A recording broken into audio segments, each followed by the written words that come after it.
ప్రముఖ సినీ నటి శ్రీమతి సంగీత గారి ప్రారంభించారు. IVF చికిత్సలో 25% భారీ discount, free doctor consultation, free ultrasound scan. 49 అంటే సంతానం, 49 అంటే సంతోషం. నమస్తే, నా పేరు Krishnamraju, VVR president, Andhra Pradesh editors association, editor, journalist, news and views monthly magazine. Andhra Jyothi పత్రిక, ఏబిఎన్ న్యూస్ ఛానల్ అధిపతి వేమూరి రాధాకృష్ణ గారు ఒక పాత్రికేయుడే అయినప్పటికీ కూడా తరచుగా వార్తల్లోని వ్యక్తిగా, ఒక వివాదాస్పదుడిగా ఈ సమాజం ముందుకి తరచూ వస్తూ ఉంటారు. ఆయన మీద చాలామంది కత్తిగట్టినట్లు పరుషమైన పద్యాలంతో పోస్టులు పెడతా ఉంటారు. ఒక లాయర్ అయితే ఆయన మేనరిజాన్ని కూడా అనుసరిస్తూ ఆయన్ను చాలా కించపరిచే విధంగా అనేక వీడియోలు కూడా చేశారు. అయితే ఆ వీడియోలన్నీ కూడా లక్షల్లో చూశారు. ఇది రాధాకృష్ణ గారికి సంబంధించిన ఒక అంశం. అయితే ఆయన ఈరోజు అంటే సెప్టెంబర్ 7వ తేదీన ఆంధ్రజ్యోతి దినపత్రికలో కొత్త పలుకు శీర్షికతో ఒక వ్యాసాన్ని రాయించారు. దీంట్లో ఒక పేరాలో ఆయన ఏమంటారంటే, బుడమేరు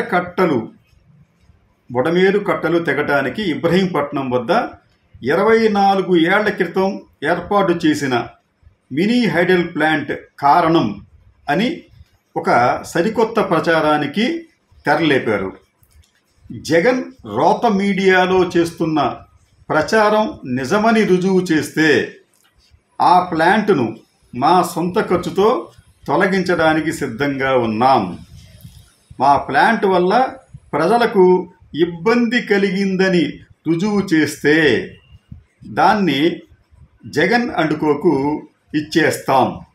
ఇది రాధాకృష్ణ గారు చెప్పిన ఒక వ్యాసంలోని ఒక పేర. ఇది ఎందుకు ఆయన రాయాల్సి వచ్చింది అంటే, ప్రస్తుతం విజయవాడ నగరంలో దాదాపు 50% బుడమేరు వరదలో చిక్కుకొని విలవెల్లాడుతోంది. ఇంకా కూడా వరద నీరు పూర్తిగా తొలగిపోలేదు. కొన్ని ప్రాంతాల్లో ఇంకా పెరుగుతూనే ఉంది. అయితే ఈ వరద నీరు ఇలా పెరగటానికి కారణం అనేక ఉండొచ్చు, కానీ ఈ అనేకమైన కారణాల్లో ఒకానొకటి ఈ పవర్ ప్లాంట్ అంటే యాక్టివ్ హైడల్ పవర్ ప్లాంట్, ఇది రాధాకృష్ణ గారిది చిన్న పవర్ ప్లాంట్. నిజానికి అది 1.4 మెగావాట్ల హైడల్ పవర్ ప్లాంట్. ఇది కూడా ఒక కారణం అవుతోంది అన్న తీవ్రమైన ఆరోపణలు వస్తున్న నేపథ్యంలో రాధాకృష్ణ గారు దానికి స్పందించి ఇటువంటి సవాల్ కూడా చేయాల్సి వచ్చింది. నిజానికి ఏమంటాడంటేనా, దీన్ని ఈ రోత మీడియా చేస్తున్న ప్రచారం నిజమని రుజువు చేస్తే ఆ ప్లాంట్ను మా సొంత ఖర్చుతో తొలగించడానికి సిద్ధంగా ఉన్నామని చెప్పి ఒక పాయింట్. అది నిజానికి ఈ ప్లాంట్కి ఇచ్చిన ఎన్ఓసిని రద్దు చేయాలంటూ 2 సార్లు రాష్ట్ర ప్రభుత్వాలు జీవోలు కూడా జారీ చేశాయి, ఆర్డర్లు ఇచ్చాయి. ఒకటి వైఎస్ రాజశేఖర రెడ్డి హయాంలో, మరొకటి రోషయ్య గారి హయాంలో. మూడోది VTPS, అంటే ఇది యాక్చువల్గా ఇది VTPSకి సంబంధించి దానికి అనుబంధంగానే ఈ రకంగా ఉంటుందని చెప్పి మనం భావించాలి. చెప్తాను కారణం మీకు. అది VTPS కూడా ఈ పవర్ ప్లాంట్ వద్దు, అక్కడ ఏర్పాటు చేయవద్దని చెప్పి ప్రభుత్వానికి గతంలో అనేక సిఫార్సులు కూడా చేసింది. కానీ ఇవేమీ పట్టించుకోకుండా చంద్రబాబు నాయుడు గారు అధికారంలోకి వచ్చిన కొత్తలో ఇక్కడ పవర్ ప్లాంట్ ఏర్పాటు చేసుకునే అవకాశాన్ని రాధాకృష్ణకి అప్పగించారు. అంటే 2 సార్లు ప్రభుత్వాలు ఇక్కడి నుంచి మీరు తీసేయండి అని చెప్పినప్పటికీ కూడా ఈయన తీయలేదు. కానీ ఇప్పుడు ఏమంటారంటే, ఈ రోత మీడియా చేస్తున్న ప్రచారం నిజమని రుజువు చేస్తే ఆ ప్లాంట్ను మా సొంత ఖర్చుతో తొలగిస్తామని చెప్పి అంటారు. దానికి రుజువే ఉంది. ఇంకా మీకు ఇచ్చిన ఎన్ఓసీలు రద్దు చేస్తూ ఆదేశాలు కూడా ఇస్తే మీరు కోర్టుకు వెళ్ళారు. అది ఎప్పుడో తేలుతుంది. కాబట్టి ఏంటంటే ఇక్కడ మీరు రుజువు చేయడానికంటే మీరు రుజువు చేయాలి, మా ఈ ప్లాంట్ వలన ఎటువంటి ఆటంకాలు లేవు అని చెప్పి. అది ఒక అంశం. అది రెండోది, మా ప్లాంట్ వల్ల ప్రజలకు ఇబ్బంది కలిగిందని రుజువు చేస్తే దాన్ని జగన్ అండ్ కోకి ఇచ్చేస్తాం. ఇది చిన్నపిల్లవాడి వ్యాఖ్యలా ఉంది. మీరు ఆయన జగన్ రుజువు చేస్తే మీరు ఆయనకి ఇచ్చేస్తారా? ఇచ్చేస్తే ఆయన ఏం చేసుకుంటాడు? దాన్ని క్రాప్కి అమ్ముకోవాలా, దాన్ని నడుపుకోవాలా? అంటే ఇటువంటి వ్యాఖ్యలు లేకపోతే వ్యాసాల్లో వ్యాఖ్యలు చేసేటప్పుడు కొద్దిగా ఆలోచించి చేస్తే బాగుంటుందనేది, బహుశా అది చేస్తే బాగుంటుందనేది ఒక అభిప్రాయం. సరే, ఇక అసలు విషయానికి వస్తే దీని నేపథ్యం కూడా ఒకసారి చూస్తే మనం దీన్ని సుమారుగా 24 సంవత్సరాల క్రితం ఏర్పాటు చేశారు. ఎక్కడ? విజయవాడ హైవేకి పక్కనే VTPSకి అనుబంధంగా అనమాట. ఎందుకంటున్నానంటే ఇది VTPSకు సంబంధించి వారికి సంబంధించి ఒక కాలువ ఉంది. ఆ కాలువ నేపథ్యం ఏమిటంటే VTPSలో దీనికి సంబంధించి కూలెంట్స్, అంటే ఇక్కడ వాటర్ని కృష్ణానదికి సంబంధించిన వాటరు వాళ్ళకి కావాలి. ఆ కృష్ణానది వాటర్ని తీసుకుంటూ వారు దీనికి సంబంధించి ఈ కండెన్సర్స్ని కూల్ చేయడానికి ఈ వాటర్ని వారు వాడుకుంటూ తిరిగి దానిని ఒక కాలువ ద్వారా కృష్ణానదిలోకి పంపిస్తారు. ఈ వాటర్ అంటే కూలెంట్లోంచి అది కండెన్సర్ నుంచి వచ్చే వాటరు వేడిగా ఉంటుంది కాస్త. అది చాలా స్పష్టంగా మన కృష్ణానది బరాజ్ దగ్గరికి వెళ్తే అది మనం గమనించవచ్చు ఆ వేడి వాటర్ని. ఈ వాటర్ అన్ని తిరిగి కృష్ణానదిలోకి పంపించడానికి కాలువను తవ్వారు. ఈ కాలువ దగ్గర దాదాపు 80 మీటర్ల పరిధిలో ఒక రెగ్యులేటర్ని కూడా నిర్మించారు. ఇక్కడే అసలు సమస్య వస్తుంది. ఈ 80 మీటర్ల రెగ్యులేటర్ నుంచి ఈ వాటరు తిరిగి కృష్ణానదిలో ప్రవేశించాలి. అయితే ఈ 80 మీటర్ల విస్తీర్ణానికి సంబంధించి ఒక 30 మీటర్ల వరకు కూడా అది రాధాకృష్ణ ప్లాంట్ కోసం చంద్రబాబు నాయుడు గారు అనుమతి ఇచ్చారు. అక్కడ అలా అనుమతి ఇవ్వడం తప్ప అంటే ఈ 80 మీటర్లు ఉంటే ఫ్లో అనేది కాస్త వేగంగా జరుగుతుంది, సజావుగా జరుగుతుంది. కానీ ఈ 30 మీటర్లకు వచ్చేటప్పటికి ఈ పవర్ ప్లాంట్ ఉండటం వలన ఈ ఫ్లోకి ఆటంకం కలుగుతోంది. అంటే కృష్ణానదిలోకి కలవాల్సిన వాటరుకి ఫ్లోకి ఆటంకం కలుగుతోంది. ఇలా ఆటంకం కలగటమే కాకుండా ఈ రాధాకృష్ణ గారి పవర్ ప్లాంట్లో పవర్ జనరేషన్కి మామూలుగా ఉన్న నీటి మట్టం కన్నా కూడా ఇంచుమించు 1 మీటరు పైనే, దాదాపు సుమారు 1 మీటరు ఎత్తు వరకు నీరు ఉంటే వీరి కార్యకలాపాలు సజావుగా సాగుతాయి. కాబట్టి అంటే వీరు ఉద్దేశపూర్వకంగా కొంత ఎత్తును మెయింటైన్ చేస్తున్నారు ఆ వాటర్ లెవెల్కి. ఇలా ఎత్తును మెయింటైన్ చేయటం వలన ఈ వాటరు ఫ్లో అనేది సజావుగా జరగకపోగా అక్కడ ఆగిపోయి అది మళ్ళీ కొంత ప్రవాహం వెనక్కి తన్ని కండెన్సర్ సామర్థ్యాన్ని తగ్గిస్తోంది. ఫలితంగా ఈ విద్యుత్ ఉత్పాదన అనేది VTPSలో తగ్గుతోంది. ఎంత తగ్గుతోంది? వాళ్ళ అంచనా ప్రకారం రోజుకు దాదాపు 10 లక్షల యూనిట్ల విద్యుత్ అనేది అక్కడ తగ్గిపోతుంది అనేది VTPS వాదన. అంటే VTPS సంబంధించి ఎవరైనా అధికారికంగా ఇట్లా నిర్ధారించి చెప్పారా అంటే ఖచ్చితంగా దీనికి సంబంధించి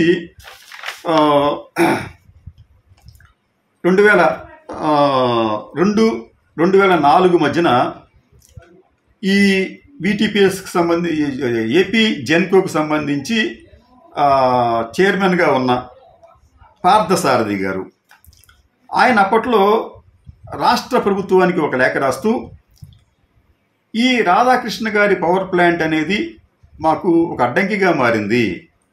ఈ ప్లాంట్ దగ్గర నీరు ఆపడం వలన మాకు ఈ కండెన్సర్ సామర్థ్యం తగ్గుతుంది, ఉత్పత్తి తగ్గిపోతుంది, రోజుకి 10 లక్షల యూనిట్లు మేము నష్టపోతున్నాం అని చెప్పి ఆయన ఒక లేఖ కూడా రాశారు. అప్పట్లో ఆయన చెప్పిన ప్రకారం ఏంటంటే 2001 మార్చి, అలాగే 2001 మార్చి 29 నుంచి 2001 జూలై 1 మధ్య కాలంలో దాదాపు 29.165 మిలియన్ యూనిట్ల విద్యుత్తును VTPS నష్టపోవాల్సి వస్తుంది అని పార్థసారథి గారు తన లేఖలో రాశారు. అప్పట్లో ఆయన అంచనా ప్రకారం దాదాపు ఈ ఈ చిన్న పవర్ ప్లాంట్ వలన రాధాకృష్ణ గారికి వచ్చే లాభం ఎంతో తెలియదు, కానీ వీటీపీఎస్కి వచ్చే నష్టం మాత్రం రోజుకు 10 లక్షల యూనిట్లు అని చెప్పి, ఇది మనం చెప్పడం కాదు, ఆనాటి జెన్కో చైర్మన్ సిఎండి పార్థసారథి గారు లేఖలోనే అధికారికంగా తెలియజేశారు. అప్పుడు ఆ లెక్కను చూస్తే, ఆయన ఇచ్చిన లెక్కల గణాంకాల ప్రకారం చూస్తే ఇక్కడ ఈ ప్లాంట్ వలన వీటీపీఎస్ ఏడాదికి 126 కోట్ల రూపాయల మేరకు నష్టపోతుంది ఆ రోజుల్లో. అంటే అప్పుడు యూనిట్ సుమారుగా 3.5 ఆ రేంజ్లో ఉండే రోజుల్లో, కానీ ఇప్పుడు కాస్త పెరిగింది కాబట్టి ఈ నష్టం ఇంకా పెరుగుతుంది. అంటే సుమారుగా మీకు సంవత్సరానికి ఈ చిన్న ప్లాంట్ వలన, రాధాకృష్ణ గారి చిన్న ప్లాంట్ వలన 126 కోట్ల రూపాయల నష్టం వస్తుందని చెప్పి పార్థసారథి గారు ఒక అంచనా వేశారు. ఆ లెక్కన ఈ 20 సంవత్సరాలు చూస్తే ఈ నష్టం అనేది దాదాపు 2520 కోట్ల రూపాయలు. అంటే సింపుల్గా 126 కోట్ల రూపాయలు ఇంటూ 20 ఏళ్ళు ఇంటూ 20 చేస్తే అది దాదాపుగా 2520 కోట్ల రూపాయలుగా కనిపిస్తోంది. అంటే ఇదంతా కూడా 20 ఏళ్ళుగా వీటీపీఎస్ జనరేషన్ తగ్గిపోవటం వల్ల, అంటే విద్యుత్ తగ్గిపోవటం వలన నష్టపోయింది. ఈ నష్టానికి కారణం ఎవరంటే రాధాకృష్ణ గారి చిన్న పవర్ ప్లాంట్. అంటే పవర్ ప్లాంట్ చిన్నదైనప్పటికీ కూడా దాని ప్రభావం తీవ్రత, నష్ట తీవ్రత చాలా ఎక్కువగా ఉందని చెప్పి ఆ పార్థసారథి గారి అభిప్రాయం. ఇదే గమనించి ఇద్దరు ముఖ్యమంత్రులు దీనిని అక్కడి నుంచి తొలగించాలని చెప్పి ప్రయత్నించినప్పటికీ కూడా అది సాధ్యం కాలేదు. ఇది ఒక అంశం. అయితే రెండో అంశం ఏంటంటే ఈ కాలువకు సంబంధించి నిజంగా ఇది ఒక బాటిల్ నెక్గా దీన్ని మనం భావించాలి. అంటే ప్రవాహం వస్తున్నప్పుడు దానిని నిరోధించే ఒక అడ్డంకిగా ఈ పవర్ ప్లాంట్ మారిందనే భావనను నిపుణులు కూడా వ్యక్తం చేస్తున్నారు. ఫ్రీ ఫ్లో జరిగిపోవాలి కృష్ణానదిలోకి, కానీ జరగటం లేదు. ఇలా జరగకపోవటం వలన నష్టం జరుగుతోంది. ఇదే ఇంకొక నష్టం ఏంటంటే, ఇక్కడ విషయం ఏంటంటే, ఇదే వీటీపీఎస్ కాలువకు సంబంధించి మరొక ఆసక్తికరమైన విషయం ఏంటంటే, మీకు బుడమేరు నదికి సంబంధించి, బుడమేరుకి సంబంధించి నది అనకూడదాన్ని, బుడమ ఏరు అంటే అదొక ఏరు. అది మీకు ఈ జీకొండూరు, ఆ మైలవరం ప్రాంతాలు మీకు వర్షాలు పడితే ఒక ఏరులాగా ఈ వాటర్ అంతా ప్రవహిస్తూ, అది గతంలో వాటర్ తన సహజమైన మార్గం ఏంటంటే ఆ నీరంతా కూడా అది విజయవాడ వెలుపల నుంచి కొల్లేరులోకి వెళ్ళిపోయేది. అయితే అది ప్రతి సంవత్సరం కూడా ఎంతో కొంత నష్టాన్ని పంటలకి అలాగే ప్రజలకు కూడా నష్టాన్ని కలిగిస్తుండడంతో వెలగలేరు వద్ద ఆ ప్రవాహాన్ని అడ్డుకొని దానిని కృష్ణానదిలోకి పంపడానికి ఒక రెగ్యులేటర్ నిర్మించారు. దానికి 11 గేట్లు, క్రస్ట్ గేట్లు ఉంటాయి. ఈ రెగ్యులేటర్ నిర్మించడం వల్ల ఏమైందంటే, కృష్ణానదికి ఈ బుడమేరుకు సంబంధించి వరద వస్తే అది విజయవాడ వైపు రాకుండా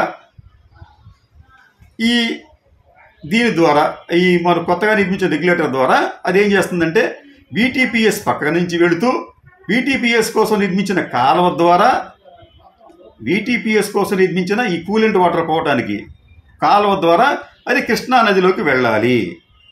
ఇక్కడ ఇంకో సమస్య ఎదురవుతుంది. ఈ బుడమేరు ప్రవాహం అనేది మొన్న ఈ మధ్యన ఒక 4 డేస్ క్రితం చాలా తీవ్రంగా వచ్చినప్పుడు ఆ నీటిని డైవర్ట్ చేయాలి అని చెప్పి ప్రయత్నించినప్పుడు ఈ బాటిల్ నెక్ దగ్గర చాలా ఇబ్బంది ఎదురైంది. వీటీపీఎస్కి సంబంధించి నీటితో పాటు దీనిని కూడా డిశ్చార్జ్ చేయాలి అంటే అక్కడ ఈ రాధాకృష్ణ గారి పవర్ ప్లాంట్ కూడా ఒక బాటిల్ నెక్గా మారింది. దాంట్లో సందేహం లేదు. ఫలితంగా ఈ నీటి ప్రవాహం అనేది తగ్గడంతో బ్యాక్ వాటర్ మళ్ళీ ఈ ప్రవాహం వలన మొత్తం వీటీపీఎస్ కూడా ఇబ్బంది కలిగే పరిస్థితి ఏర్పడుతోంది అని ఒక భావన. రెండోది, ఈ నీటి వలన అంటే ఇట్లాగా ఈ అడ్డంకులు ఉండటం వల్ల ఈ నీటి ప్రవాహానికి, కృష్ణానదికి వెళ్ళడానికి ఉన్న అడ్డంకుల వలన ఈ ప్రవాహం మళ్ళీ వెనక్కి తన్ని వీటీపీఎస్కే కాదు అలాగే జీకొండూరు, మైలవరం ప్రాంతాల్లో ఉన్న గ్రామాలకు కూడా నష్టం కలుగుతుందనే ఉద్దేశంతో ఏం చేశారంటే, అక్కడ వెలగలేరు దగ్గర ఏర్పాటు చేసిన 11 గేట్లను ఒకేసారి ఎటువంటి హెచ్చరికలు లేకుండా వాటిని ఎత్తివేశారు. ఫలితంగా విజయవాడలో దాదాపు సగ ప్రాంతం మునిగిపోయింది. అయితే ఈ మునిగిపోవటానికి ఈ పవర్ ప్లాంట్కి కారణం ఉందా అంటే, ఒక రకంగా చెప్పాలంటే ఎంతో కొంత కారణం ఉంటుంది. పూర్తిగా కారణం కాకపోవచ్చు, ఎంతో కొంత కారణం ఇది కూడా. అంటే అనేక కారణాలు అంటే ఒక కారణం ఇది కూడా కావచ్చు అనే భావనను నిపుణులు వ్యక్తం చేస్తున్నారు. ఏది ఏమైనప్పటికీ కూడా ఇటువంటి పవర్ ప్లాంట్స్ అనేవి చాలా చిన్నవైనప్పటికీ కూడా నష్టాన్ని అపారంగా కలిగిస్తున్నాయి. కాబట్టి రాధాకృష్ణ లాంటి ఒక పాత్రికేయుడు, సామాజిక స్పృహ ఉన్న వ్యక్తి, ఆయన ఇటువంటి వాటి మీద కూడా కోస్త దృష్టి పెట్టి స్వంత లాభం కొంత మానుకం అని చెప్పారు. కాబట్టి ఆయన దీనిని వేరే చోటకి తొలగిస్తే బాగుంటుందేమోనన్న సూచనలు కూడా వస్తున్నాయి. ఎందుకంటే నిజానికి ఈ పవర్ ప్లాంట్కి సంబంధించి మరొక ఆసక్తికరమైన విషయం ఏంటంటే, దీని ఏర్పాటుకి సంబంధించి 1998 ఏప్రిల్ 13వ తేదీన 532 జీవో నెంబర్ విడుదల చేశారు. అయితే ఈ జీవోలో ఏం చెప్పారంటే వాళ్ళు, ఈ కూలింగ్ వాటర్ కెనాల్కు అంటే దీనికి సంబంధించి ఈ కూలింగ్ కెనాల్ వాటర్ దీని మీద ఎవరైతే నిర్మిస్తారో దానిని ఇప్పుడున్న ప్లేసులో కాకుండా జాతీయ రహదారి వైపు ఉన్న ఐలాండ్లో చేపట్టాలి అని చెప్పి స్పెసిఫిక్గా పేర్కొన్నారు. అయితే ఆ ఐలాండ్లో పెడితే నీటి ప్రవాహం అనిశ్చితంగా ఉంటుంది. ఇక్కడైతే పెరీనియల్, ఇక్కడైతే నిరంతరం 24 hours 365 days నీరు వస్తూనే ఉంటుంది, జనరేషన్ చేసుకోవచ్చు. ఇది లాభసాటిగా ఉంటుంది. అయితే ఇలా చేయటం వలన ప్రవాహానికి గడ్డి తగిలి వీటీపీఎస్కి నష్టం జరుగుతుంది. అందుకని ఏంటంటే వీటీపీఎస్ ఏం చెప్పారంటే, ఇక్కడ కాదు వీటి పెట్టాల్సింది, చిన్న ఐలాండ్ ఉంది అక్కడే పెట్టుకోమని చెప్తే దాన్ని ఉల్లంఘించి ఇక్కడ దాన్ని ఇది వీటీపీఎస్ కోసం ఏర్పాటు చేసిన ఈ 80 మీటర్ల విస్తీర్ణంలో ఉన్న కాలువకు సంబంధించి అక్కడ ఏర్పాటు చేశారు. అక్కడ దాదాపు 30 మీటర్లు దీనికోసం పోయింది. ఈ ప్లాంట్ కోసం దాన్ని ఇక్కడ బ్లాక్ చేయాల్సిన పరిస్థితి ఏర్పడింది. అంటే దీన్ని ఎక్కడ నిర్మించాలో అక్కడ నిర్మించకుండా ప్రవాహానికి అంటే వీటీపీఎస్కి ఇబ్బంది కలిగే విధంగా, నీటి ప్రవాహానికి అడ్డు తగిలే విధంగా దీన్ని నిర్మించారు అనేది కూడా ఉంది. కాబట్టి రాధాకృష్ణ గారు ఇటువంటి విషయాల్లో ఆంధ్ర ప్రజల పట్ల మీ వైఖరి కూడా కాస్త మారి, అనవసరంగా ఎందుకు విమర్శలు ఎదుర్కొనే పరిస్థితి రావాలి? చిన్న పవర్ ప్లాంట్ 1.4 మెగావాట్ల పవర్ ప్లాంటే మీది. దీనికోసం అని చెప్పి విమర్శలు మీరు ఎదుర్కొంటున్నారు. అలాగే ప్రజల్లో కూడా అపోహ ఏర్పడింది. దీనివల్లనే ఈ వరదలు కూడా వస్తున్నాయి అని చెప్పి. మూడోది, ప్రభుత్వాలు కూడా మీకు గతంలో 2 సార్లు ఎన్ఓసీలు ఇచ్చాయి. పర్యావరణవేత్తలు కూడా అక్కడ ఈ మినీ హైడ్రో ప్లాంట్ ఉండటం భావ్యంగా అని చెప్పి చెప్తున్నారు. కాబట్టి మీరు దీని పట్ల దృష్టి సారించి ఒక పరిష్కార మార్గాన్ని కనుగొంటే ఉభయ కుశలోపరిలాగా ఉంటుంది. అంటే ఇటు మాలాంటి బుడవేరు బాధితులకి మీకు కూడా బాగుంటుందనేది అభిప్రాయం.